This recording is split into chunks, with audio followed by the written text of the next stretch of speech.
بالله من الشيطان الرجيم.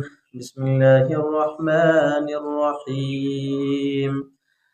يا أيها الذين آمنوا إذا نودي للصلاة من يوم الجمعة فاسعوا إلى ذكر الله وذروا البيع ذلكم خير لكم إن كنتم تعلمون. فإذا قضيت الصلاة فانتشروا في الأرض وابتغوا من فضل الله واذكروا الله كثيرا لعلكم تفلحون.